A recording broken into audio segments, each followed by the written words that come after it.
From KSMQ Television in Austin, this is On Cue, connecting interesting issues and interesting people. On Cue.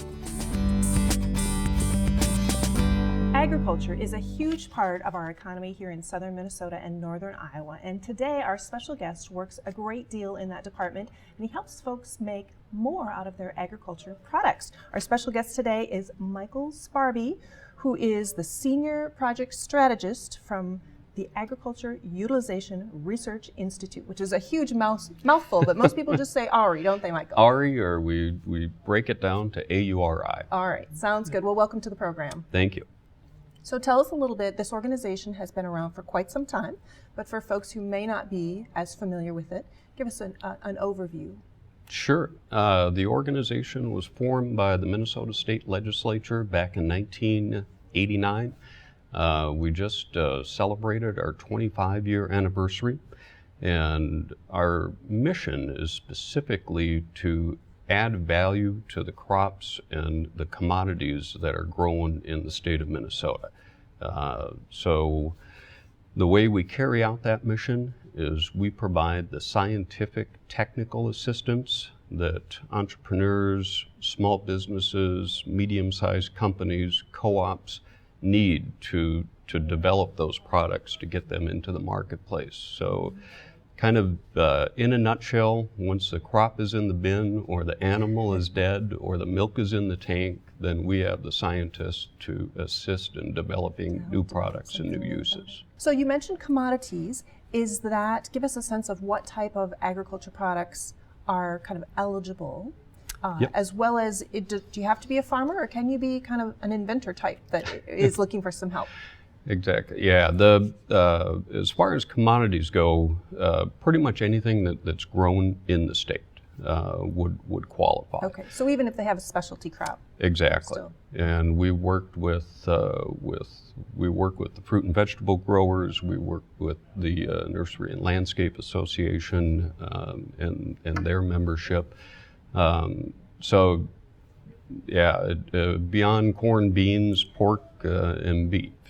It's pretty much anything that's grown in the state. We'll pursue it all. Okay. And to the question of, does it have to be a farmer that comes to you, or can it be an inventor? Yep. I would say the majority of the clients that we work with would fall in that entrepreneur, small business, medium-sized business category.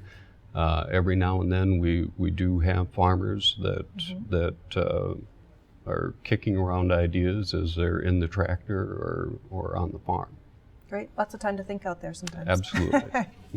So tell us a story about a project that you have been involved in and kind of where it started and what you guys created as a result.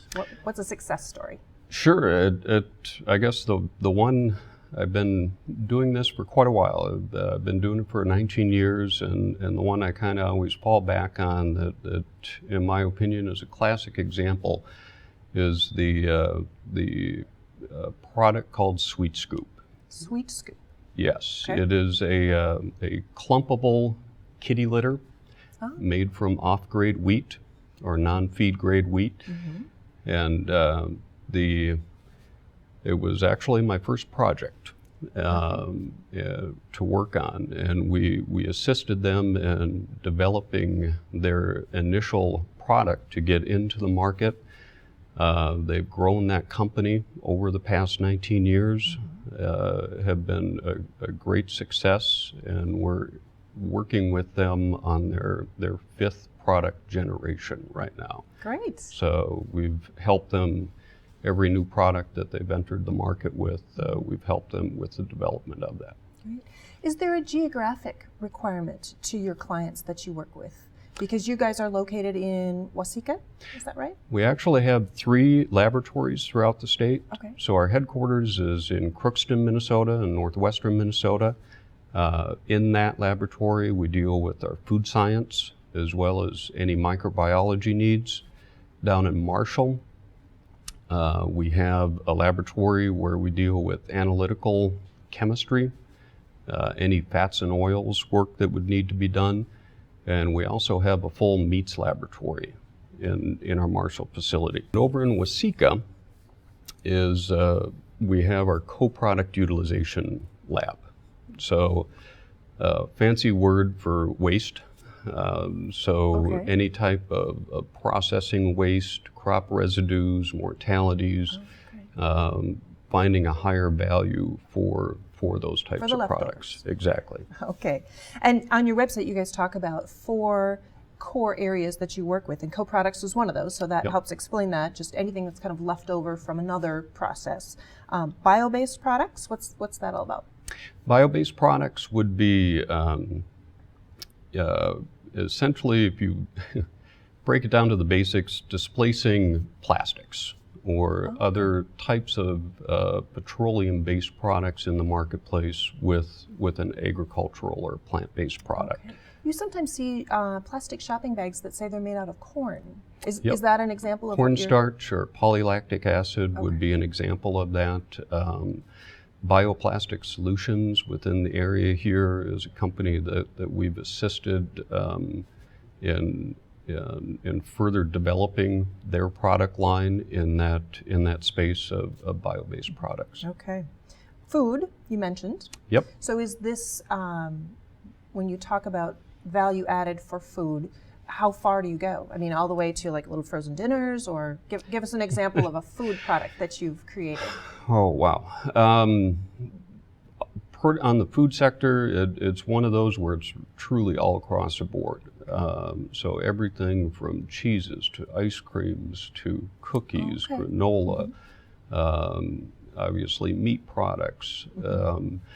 So it doesn't have to be something new necessarily. I mean, ice cream is Not necessarily new, innovative, I guess, is something that we're looking at, and whether or not look at what the competition in that marketplace is for that product. Okay. So our food scientists, their specialty area is being able to maintain the profile from your regular kitchen. So if you have a special recipe for a cookie, let's say, being able to maintain that taste profile all the way through a full production. commercial production, which is Exactly. a little different. Yes. Yep, very true. Okay, and the last one was renewable energy. What do you guys do there? Renewable energy, we did a considerable amount of work, and we still do a considerable amount of work in the area of biodiesel, ethanol, and then taking a look at bio-based thermal fuels. So pelletizing for a thermal application, we do Like in a corn burner? Where you get those pellets yep. sometimes that you can put in those furnaces? Exactly. Okay. Yep. All right. So coming up with blends that are cost effective and efficient. How does a business become eligible? Can they just pick up the phone and call you? Yes, actually.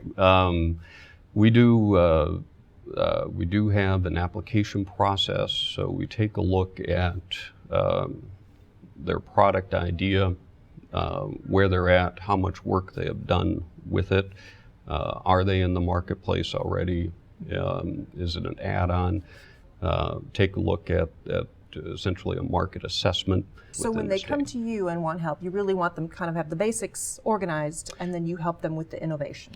Exactly. All right, Yeah. great. Where can they find out more information about AURI? Probably the best place would be our website, which is very simple, auri.org.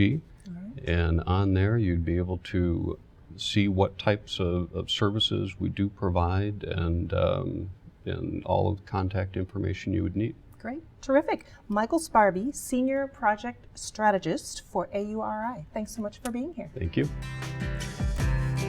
Queue up your own comments for On Cue and send them to us at onq@ksmq.org.